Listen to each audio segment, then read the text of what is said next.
Good evening, good morning, good afternoon. My 131 amazing subscribers. I picked up a new one, Dope Comics. I suggested in my last video, check him out. Um, he's funny, he's honest, he's not about like speculation. He does have a Hulk #1, amazing. Um, he likes niche books, horror stuff. He tells it like it is when it comes to modern books, and he does get some modern books. Um, if it's crap, he'll say it's crap. If it's trash, he'll say it's trash. If it's awesome, he'll say it's awesome. So, um, I had a little insight, a little epiphany today. Um, I've worked a lot of my last 25 years in restaurants. So I'm always working with like young people. And I see a lot of chatter about comic book collecting and the future of comic book collecting, where it's like, oh man, this younger generation, like, they're all about like, the TikTok or the Facebook or the, whatever.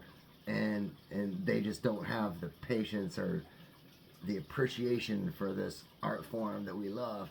So this means like the death of comic books, and that for us older collectors, like one day, we'll go to like cash out our comic books and like nobody cares.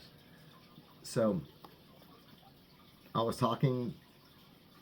I recently got switched from like a morning shift to an evening shift, so now I'm back to working with like younger people, and just randomly, these two young men, Liam and Malachi, I was like, yeah, man, like, they were asking me, like, hey, man, like, do you like football?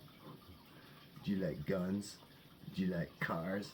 And I was like, well, actually, I really like comic books. And immediately they were fascinated. Immediately. And started asking, like, like some savvy questions. Liam, his father collects comic books, and he's like, "Oh man, do you have like Hulk 183, the first appearance of Wolverine?" I was like, "Well, actually, it was 181," and did a little education there. And in short, they were both very excited about the comic books I had, and like most of the photos on my phone are of comic books, and and showing them. And so I'm gonna flip the screen, and I'm gonna keep rambling, and you can stay with me. I'm not showing anything major, but I'm talking like this sort of the future collectors of comic books, and this made me like really happy to see the excitement. I mean, these guys they're early 20s. I didn't check their IDs, but 21, 22, something. Um, you know, I wasn't buying them a beer, so I didn't feel inclined to be like, how old are you? We can talk comic books, right? That's safe for everybody. So I'm just gonna flip the screen and show a comic book. So they were both immediately excited about Wolverine and the first appearance, and I showed that. And one of the kids, Liam, like got on the phone, the earbud, like with his dad. It's like, yeah, man, I'm talking to this guy at work, and he's got Hulk 180 and 181 and Raw. And then his dad was like asking stuff, like, oh, does he have giant size X-Men #1? And he's like, do you have it? And I'm like, yeah. And then Malachi, he's standing there, and he's like, oh, do you have the first appearance of Gambit? I love Gambit because he could turn anything into a bomb, and he loved Magneto, and so they're throwing out names that obviously like I am very aware of, and um, one of the kids, Liam, was saying that like the first Iron Man movie came out.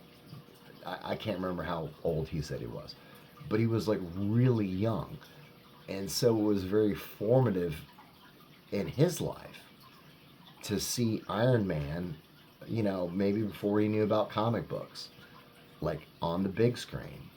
And he was literally telling me, he's like, if he has a son, he's going to name him Tony Stark and whatever his last name is. You know, uh, okay, he'll probably hate that. But I was like, this is really cool that here is this very young generation that is loving comic books. And Malachi was like, he's like, my favorite character is Nightcrawler. And I was like, that's cool. That's kind of random. I love Nightcrawler. And he's obviously read like later issues. And he's like, oh man, like when he teleports, it's like he goes through like some hell dimension. And that's like why when he like pops back up in our reality, it smells like brimstone and sulfur. And I was like, okay, that's cool. I didn't know that. So I'm gonna just show another comic book.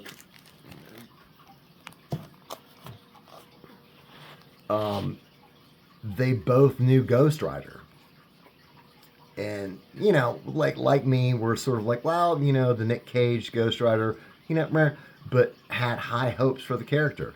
They had seen the black and white Netflix Werewolf by Night with both Werewolf by Night and uh, Swamp Thing, and we're like, yeah, that's really cool. And they were talking about the comparison of Swamp Thing and Man Thing and DC and Marvel, and on the surface, they're not so much comic book collectors at this point where they can afford like key issues and stuff, but they were very keenly interested in the story arcs and where it all began. And one of the guys shared a story about his dad meeting Stan Lee, and show another one.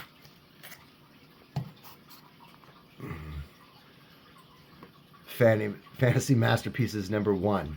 This is all like very early Marvel, Jack Kirby, Steve Ditko, Don Heck, Dick Ayers, Joey Sinnott. Early, like, pre-superhero stuff. And, we were talking like Captain America and the Falcon.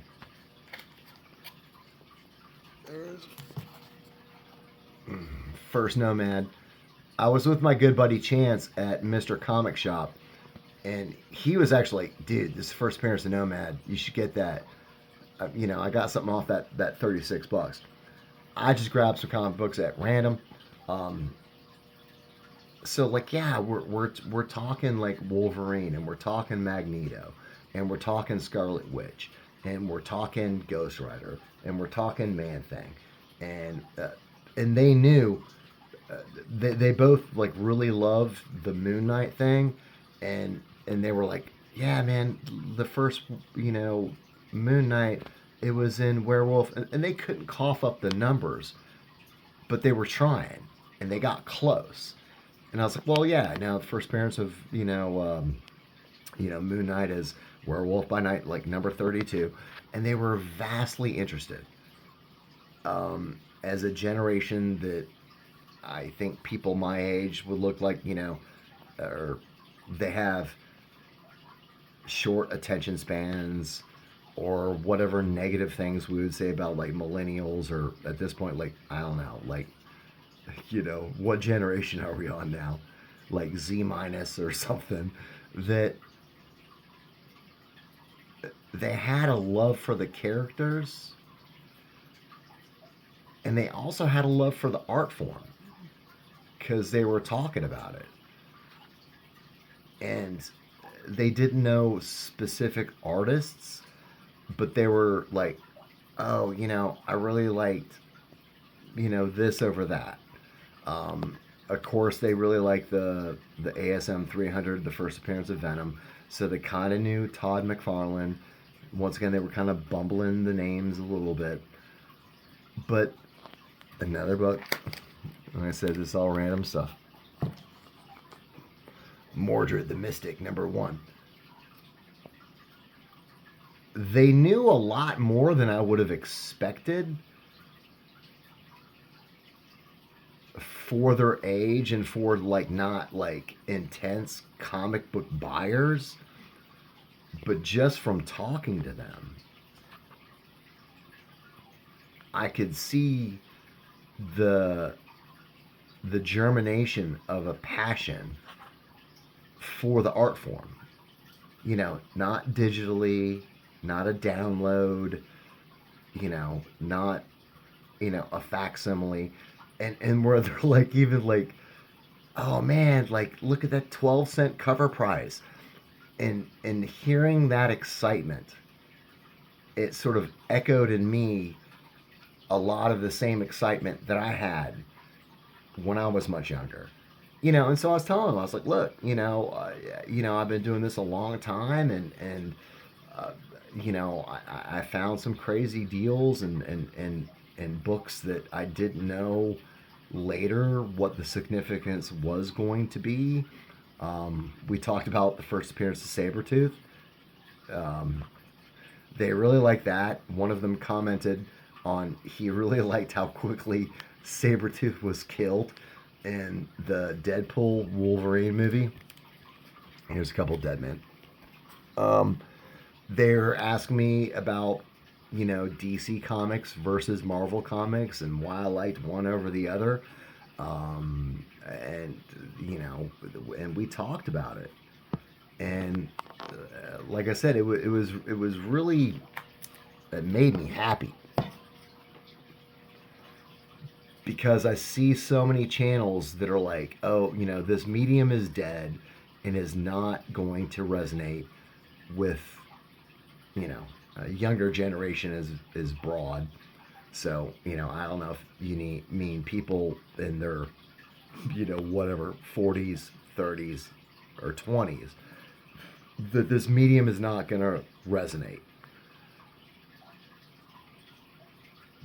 But some of the movies are resonating with them. And the art form is resonating with them. So I think, like I said, I had these laying about. So yeah, here's like the early run of like Dead Man. Yeah, I love that cover. I love everything about that cover. Um, like I said, I just had these like laying about. Um,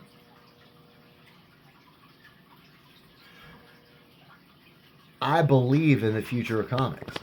I believe beyond where some of us are like, as older collectors, or laying out a lot of money on a book and perhaps speculating on future value of that book, to go, oh yeah, Fantastic Four is coming to the MCU. They were very excited about Doctor Doom. They're like, oh man, Robert Downey Jr., like Doctor Doom, and like, what do you think about that? And I was like, well, he's a good actor, and I might not have been my first choice, but I'm excited to see what they do with it. Or as I said, talking about Magneto or other characters that some of them I was like very surprised that they knew about. Jubilee. I was like, okay, you're excited about Jubilee? That's awesome. Like, I want you to be excited about any character in the Marvel Universe that you're excited about and want to know their story and want to know where they go. Because this builds up a love of the medium of comic books. I'm going to flip the screen. So, like I said, for all the people out there that think like, the medium's dead, because like, oh, this younger generation, they're just going to get these books digitally, or if they want them at all, and blah, blah, blah. There is probably some truth about certain characters, while certain Golden Age characters resonate with us as collectors, and there seems to be a resurgence about interest in Golden Age books because those are actually rare. You know, how many people care about Flash Gordon? How many people care about, Roy Rogers, the Sea Devils? I mean, and probably stuff I don't even know about, Airboy or whatever. That there is like, ages of collectors that some stuff just like falls off the radar. Tintin or something that doesn't resonate with the next generation. So something that was like very collectible and sought after 30 years ago, as those collectors got older and met their maker or whatever, there was maybe not a next generation of collectors that had that same interest in whatever, Patsy Walker or something. But with the Marvel characters, and probably some DC characters as well, it was very refreshing to see that there is still that interest. They weren't like, Ghost Rider, huh? Where I had to explain it. Magneto, huh? What's magnet? What you talking about? And they knew stuff, and were referencing things I didn't even know about. It's like, oh man, have you watched the new like X-Men? Was it 97? 57? I don't know. But they're interested in the characters, and they're interested in the storylines, and they're buying comics, and they don't have the pockets right now, the early 20s, for an ASM 129 or a Hulk 181, but they're aware of them, and there's that sort of desire. The one guy, Liam, was like, oh man, I want to get a Hulk 181 for my dad. And I was like, well, that is very sweet of you. That's awesome. As his son, that you want to do this for him. Because, once again, apparently he had a lot of comics that he lost in a divorce. Don't know how that shaked out. And so I suggested, like, the number one Wolverine limited series of the 80s. I was like, that's a lot more affordable. You can get high grade, maybe, do that. I'm sure your dad would appreciate it.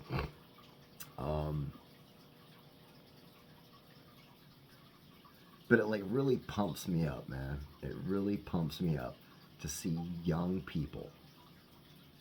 And I go, then my brain goes back to like, I was there opening day for the first Avengers movie. And it was like just a bunch of people like in their 40s, When I go to the Comic Cons, it's not a bunch of people in their 40s and 50s. There's a bunch of young people that are there, that are involved in this hobby.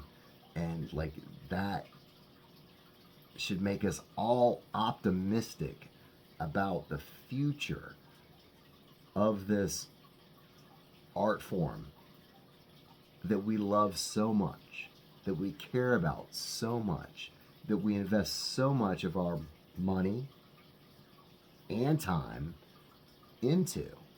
And this goes back to something I've said a lot, where like I don't so much feel like I own these books as I am a caretaker, where I'm like keeping them safe and I'm keeping them protected, holding that baton and waiting to pass it off to the next generation of collector who is going to love it and appreciate it and its glory and its flaws and be so happy to have,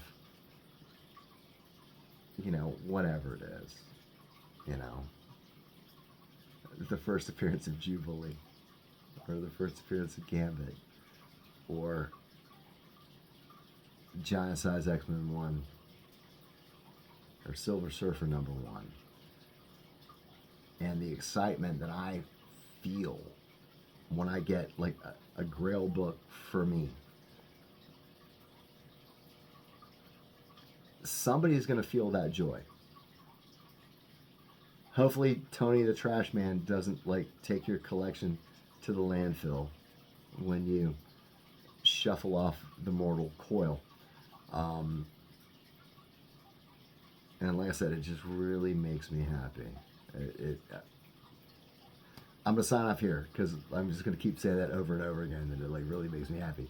That I believe in the next generation of comic book collectors, and that they're gonna love it just as much as we all do, and that's exciting. And everybody, have a great evening, morning, afternoon, day. Thank you for watching the Krakens Lair comics. I've got some new comics on the way. So I will see you soon. Have a great night.